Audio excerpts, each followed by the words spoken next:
Christmas പുതുവത്സരാഘോഷങ്ങളുടെ ഭാഗമായുള്ള ബോണ്ണത്താലെ Carol ഘോഷയാത്രയുടെ ആവേശത്തിൽ തൃശൂർ പൗരാവലിയും തൃശൂർ അതിരൂപതയും സംയുക്തമായാണ് ബോണ്ണത്താലെ സംഘടിപ്പിക്കുന്നത്.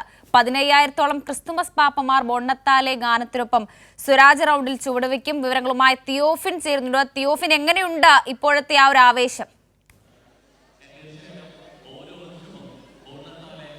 ഇതാ നമുക്ക് പിന്നിൽ തന്നെ കാണാം തൃശ്ശൂരിൻ്റെ ആവേശം, ബോണ്ണത്താലയുടെ ആവേശം എത്രത്തോളം ഉണ്ടെന്ന്.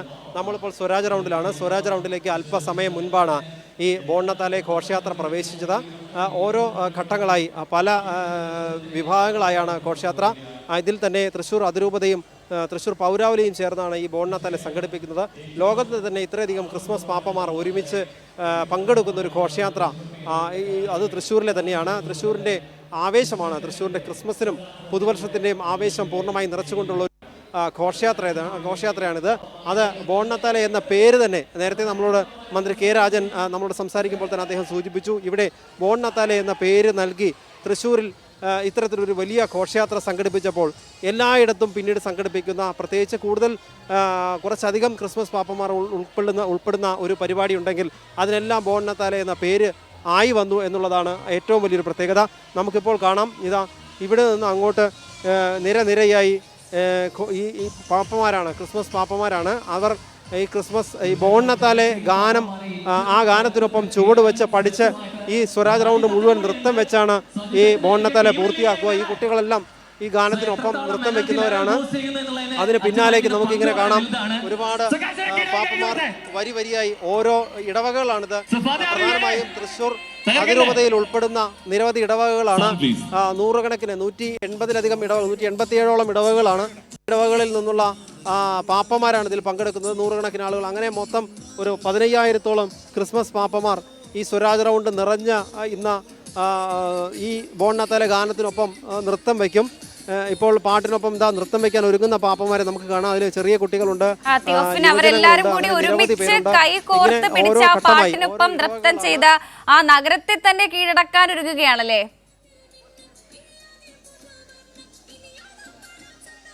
തീർച്ചയായും. അതായത് തൃശ്ശൂരിൻ്റെ ക്രിസ്മസ് ആഘോഷമാണ് ഈ ബോണ്ണത്താലെ. ക്രിസ്മസിൻ്റെ പുതുവർഷത്തിൻ്റെ ആവേശം നിറച്ചുകൊണ്ട് ക്രിസ്മസ് തീരുന്നതും പുതുവർഷത്തിൻ്റെ ആ ഒരു ഊർജ്ജത്തിലേക്ക് കടക്കുന്നതും ഈ ബോണ്ണത്താലയോട് കൂടിയാണ് തൃശ്ശൂർ. അങ്ങനെ തൃശ്ശൂരിൻ്റെ ആകെ തന്നെ തൃശ്ശൂരിനെ ആകെ ആഘോഷ ലഹരിയിലാക്കുന്ന, ഈ പുതുവർഷത്തിൻ്റെ ക്രിസ്മസിൻ്റെ ലഹരിയിലാക്കുന്ന ആഘോഷമാണ് ഈ ബോണ്ണത്താലെ. അങ്ങനെ ഈ ഗാനത്തിനൊപ്പം നൃത്തം വെച്ചുകൊണ്ട് ഈ റൗണ്ട് മുഴുവൻ ഇവർ നൃത്തം വെച്ച് നീങ്ങും. ഓരോ ഇടവകകളായി എല്ലാമുള്ള പാപ്പമാർ പങ്കെടുക്കും. അങ്ങനെ 15,000-ഓളം ക്രിസ്മസ് പാപ്പമാരാണ് ഈ ബോണ്ണത്താലയിൽ പങ്കെടുക്കുന്നത്. 2013-ലാണ് ഈ ബോണ്ണത്താലെ ക്രിസ്മസ് ഘോഷയാത്രയ്ക്ക് തൃശ്ശൂരിൽ തുടക്കമായത്. അവിടെ നിന്ന് ഇങ്ങോട്ട് ഓരോ വർഷവും ഇത് ഗിന്നസ് റെക്കോർഡ് നേടുന്നു എന്ന് തന്നെ നമുക്ക് വേണമെങ്കിൽ പറയാം. 2014-ലാണ് ആദ്യമായി ഗിന്നസ് റെക്കോർഡ് നേടിയത്. 18,000-ലധികം പാപ്പമാർ ഒറ്റ ദിവസം ഈ ഒരു ബോണ്ണത്താലയിൽ പങ്കെടുത്തതോടുകൂടിയാണ് അത് ഗിന്നസ് വേൾഡ് റെക്കോർഡിലേക്ക് മാറിയത്. കാരണം ലോകത്ത് ഇത്രയധികം ക്രിസ്മസ് പാപ്പമാർ ഒരുമിച്ച് പങ്കെടുക്കുന്ന ഒരു ഘോഷയാത്ര മറ്റൊന്നില്ല. ലോകത്തിൽ വേറെ എങ്ങും കാണാൻ കഴിയാത്തൊരു കാഴ്ചയാണിത്. പക്ഷേ പല രാജ്യങ്ങളിലുമുണ്ട് നിരവധി പാപ്പമാർ കൂട്ടം കൂടി ഘോഷയാത്രയിൽ പങ്കെടുക്കുന്നു, നൃത്തം ചെയ്യുന്നതൊക്കെ കാണാം. പക്ഷേ ഇത്രയും എണ്ണം എന്ന് പറയുന്നത് ഇതൊരു അപൂർവ കാഴ്ചയാണ്. അത് തൃശ്ശൂരിന് മാത്രം സ്വന്തമാണ്. അങ്ങനെ ഓരോ വർഷവും 15,000-ലധികം പാപ്പമാർ പങ്കെടുക്കുന്നുണ്ട്. ആദ്യ വർഷം ഒരു 7,000-ഓളം പാപ്പമാർ മാത്രമാണ് ഉണ്ടായിരുന്നത്. പിന്നത്തെ വർഷമാണിത് ഗിന്നസ് റെക്കോർഡിലേക്ക് എത്തുന്നത്. അങ്ങനെ അത്തരത്തിൽ വലിയ ആഘോഷത്തിലേക്ക് ഇനി ഈ പാപ്പമാർ, നമ്മൾ ഈ കാണുന്ന പാപ്പമാരെ കൂടാതെ ഇതിന് പിന്നിൽ 20-ലധികം നിശ്ചല ദൃശ്യങ്ങളുണ്ട്. ഇതെല്ലാം ഉൾപ്പെട്ടതാണ് ഈ ബോണ്ണത്താലെ ഘോഷയാത്ര. ഏറ്റവും മുന്നിലായി നമ്മൾ നേരത്തെ കണ്ടതുപോലെ സ്കേറ്റിംഗ് ഷൂ ഉപയോഗിച്ച് നടക്കുന്ന സ്കേറ്റിംഗ് പാപ്പമാർ. അതിന് പിന്നിൽ ഒരു കമാനമുണ്ട്, ചലിക്കുന്ന കമാനം. ആ കമാനം ഇങ്ങനെ മുന്നോട്ട് തന്നെ പോയിക്കൊണ്ടിരിക്കും. അതിന് പിന്നിൽ ബോണ്ണത്താലയുടെ ബാനർ ഉൾപ്പെടുന്ന ഒരു ചലിക്കുന്ന മേശ. ആ മേശയ്ക്ക് പിന്നിൽ വിശിഷ്ടാതിഥികൾ എല്ലാവരും, മന്ത്രിമാർ ഉൾപ്പെടെയുള്ളവർ നിരന്ന് അതുമായി മുന്നോട്ട് പോകും. അത്തരത്തിൽ ഈ കാഴ്ച നമുക്ക് കാണാൻ കഴിയും. ഇതിന് പിന്നാലെയാണ് ഈ കുട്ടികളെല്ലാം ഈ ഓരോന്നായി. ഇത് ആദ്യത്തെയാണ്, നമുക്കറിയാം 1 എന്ന നമ്പർ കാണും, കുന്നംകുളമാണ് ആദ്യം, കുന്നംകുളം ഇടവക. അതിന് പിന്നാലെ മറ്റിടവകകളിൽ നിന്നുള്ള കുട്ടികളെല്ലാം, പാപ്പന്മാരെല്ലാം ഇതിന് പിന്നാലെയുണ്ട്. ഇതിനിടയിൽ ഓരോ ഘട്ടമായി ഇടയ്ക്കിടയ്ക്ക് ഓരോ ചില നിശ്ചല ദൃശ്യങ്ങളുമുണ്ട്. അങ്ങനെ പല നിശ്ചല ദൃശ്യങ്ങൾ, ഈ 20ഓളം നിശ്ചല ദൃശ്യങ്ങളിൽ തൃശ്ശൂരിൻ്റെ ചരിത്രമുണ്ട്, നാടിൻ്റെ ചരിത്രമുണ്ട്. അതോടൊപ്പം തന്നെ അങ്ങനെ തുടങ്ങി ഒടുവിൽ ഈ മുണ്ടക്കൈ ചൂരൽമല ദുരന്തവുമായി ബന്ധപ്പെട്ട ദൃശ്യങ്ങൾ വരെ അത്തരത്തിൽ വൈവിധ്യമാർന്ന ഒട്ടേറെ നിശ്ചല ദൃശ്യങ്ങളും ഈ ഇതിൻ്റെ ഭാഗമായി ഈ ബോണ്ണത്താലയുടെ ഭാഗമായി ഉണ്ട്. അതോടൊപ്പം തന്നെ ഏറ്റവും പ്രത്യേകമായി എടുത്തു പറയേണ്ട മറ്റൊരു കാഴ്ച ഒരു ചലിക്കുന്ന ഏദൻ തോട്ടമാണ്. മൂവ് ചെയ്യുന്ന 60 അടിയോളം വീതിയുള്ള ഒരു ഏദൻ തോട്ടം തയ്യാറാക്കിയിട്ടുണ്ട്. അതൊരു വേറിട്ട കാഴ്ചയാണ്. അങ്ങനെ ഓരോ വർഷവും ഒരുപാട് വ്യത്യസ്തമായ കാഴ്ചകളാണ് ഈ തൃശ്ശൂരിൽ നടക്കുന്ന ഈ ബോണ്ണത്താലയിൽ ഒരുക്കാറുള്ളത്. ഒരു തവണ നമുക്കറിയാം നേരത്തെ ചലിക്കുന്ന പുൽക്കൂട്, അതായത് നിരവധി പേർ പാപ്പമാർ ഉൾപ്പെടെയുള്ളവർ ചുവന്ന് തലയ്ക്ക് മുകളിലായി ചുവന്ന് പിടിച്ച് ഒരു പുൽക്കൂട് തന്നെ ഈ റൗണ്ടിന് ചുറ്റുമായി അന്ന് കൊണ്ടുപോയിരുന്നു. അതുപോലെയുള്ള നിരവധി കാഴ്ചകൾ, വ്യത്യസ്തമായ ഒട്ടേറെ കാഴ്ചകൾ നമുക്കിവിടെ കാണാൻ കഴിയും.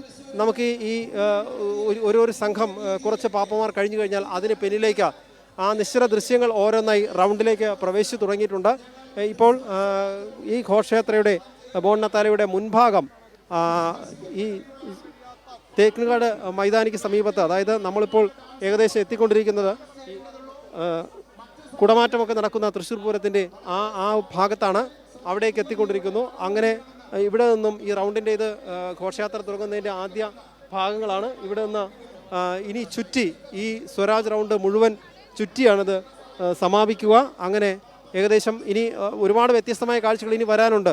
വർണ്ണ വിളക്കുകൾ തെളിയിച്ചുള്ള LED ലൈറ്റുകൾ നിറച്ച നിശ്ചല ദൃശ്യങ്ങളുണ്ട്. അത്തരം ദൃശ്യങ്ങളെല്ലാം ഉൾപ്പെടുന്ന കാഴ്ചകൾ ഇനി കാണാനുണ്ട്. ഇരുട്ടാവുമ്പോഴേക്കുമാണ് അത്തരം ദൃശ്യങ്ങളെല്ലാം ഈ റൗണ്ടിലേക്ക് പ്രവേശിക്കുക. അങ്ങനെ വൈവിധ്യമാർന്ന കാഴ്ചകൾ, വർണ്ണശബളമായ കാഴ്ച, ഇത്രയും പാപ്പമാർ, ഇതെല്ലാം കാണാനായി ആയിരക്കണക്കിന് ആളുകൾ സ്വരാജ് റൗണ്ടിന് ചുറ്റും കൂടി നിൽക്കുന്നു. നമുക്കറിയാം, നമുക്കിതാ പിന്നിൽ തന്നെ കാണാം ഇത്രയും ആളുകളുണ്ട്. ഒട്ടേറെ വൈദികരുണ്ട്, ബിഷപ്പുമാരുണ്ട്. ഇവരുടെ എല്ലാം നേതൃത്വത്തിലാണ് ഒരുപാട് പേർ സംഘമായി ഒരുപാട് പേർ നേതൃത്വം നൽകിയൊരു ഒരു വർണ്ണ കാഴ്ചയാണ് ഇപ്പുറത്തിൽ നമുക്ക് കാണാൻ കഴിയുന്നത്. അങ്ങനെ ഇത് ധാരാളം ആളുകൾ, എത്രയോ ആളുകൾ കാത്തു നിൽക്കുന്നു. ഈ സ്വരാജ് റൗണ്ടിൻ്റെ ഇരുവശത്തുമായി ആയിരക്കണക്കിന് ആളുകൾ കാത്തു നിൽക്കുന്നു. നമുക്കറിയാം, നേരത്തെ നമ്മൾ സൂചിപ്പിച്ചതുപോലെ തന്നെ ഇത്രയും പാപ്പമാരെ ഒരുമിച്ച് കാണുന്ന ഒരു കാഴ്ച, അതായത് ഒരു തവണ ഈ ബോണ്ണത്താലെ കഴിഞ്ഞാൽ പിന്നെ അടുത്ത ബോണ്ണത്താലെ വരുന്നതിനായുള്ള ഒരു കാത്തിരിപ്പാണ്. ഓരോ സംഘങ്ങളായാണ് ഈ ഒരു ബോണ്ണത്താലെ ആഘോഷിക്കുന്നതല്ലേ? കാരണം ഓരോ സംഘങ്ങളും ഈ ഓരോ ഇടവകയെയും പ്രതിനിധീകരിക്കുന്നുണ്ടല്ലേ? തീർച്ചയായും ഓരോ ഇടവകയെയും പ്രതിനിധീകരിച്ചുകൊണ്ട് ഓരോ ഇടവകയിൽ നിന്നുള്ള ഇപ്പോൾ നമുക്ക് ആ നൃത്തം വെച്ച് തുടങ്ങിയിരിക്കുന്നു. ആ ബോണ്ണത്താല ഗാനത്തിനൊപ്പം പാപ്പമാർ ചുവട് വയ്ക്കുന്ന കാഴ്ച നമുക്ക് കാണാം. അതുകൂടി കാണാം. അതിനിടയിൽ വിശേഷങ്ങൾ നമുക്ക് പങ്കുവയ്ക്കാം. അങ്ങനെ ഈ ഓരോ ഇടവകകളിൽ നിന്നായി നിരവധി പേർ ഇങ്ങനെ ഓരോ ഇടവക തിരിച്ച് തന്നെ അത് ഒരു പ്രത്യേക ബോർഡോട് കൂടി തന്നെ എവിടെയുള്ളവരാണെന്ന് അറിയുന്നതിന് വേണ്ടി ആ ബോർഡുകളോട് കൂടി തന്നെ തുടക്കം മുതലുള്ള ഇടവകകളുണ്ട്. അങ്ങനെ നൂറുകണക്കിന് ഇടവകകൾ, 180-ലധികം ഇടവകകളുണ്ട്. ഇവിടെ നിന്നെല്ലാം ഉള്ള പാപ്പമാരുണ്ട്. അതിൽ ചെറിയ കുട്ടികൾ മുതലുണ്ട്, മുതിർന്നവർ വരെയുണ്ട്. എല്ലാവരും ആവേശപൂർവ്വം പങ്കെടുക്കുന്ന കാഴ്ച ഇപ്പോൾ നമുക്ക് കാണാം. ആ ബോണ്ണത്താല ഗാനത്തിനൊപ്പം പാപ്പമാർ ചുവട് വയ്ക്കുന്നത്. 15,000-ലധികം ക്രിസ്മസ് പാപ്പമാർ ഒത്തുചേർന്നൊരു ബോണ്ണത്താലയാണ് ഇപ്പോൾ ആഘോഷിക്കുന്നത്. പാട്ടിനൊത്ത് ചുവട് വെച്ച് അവർ ഈ തൃശ്ശൂർ നഗരം തന്നെ കീഴടക്കിയിരിക്കുകയാണ്.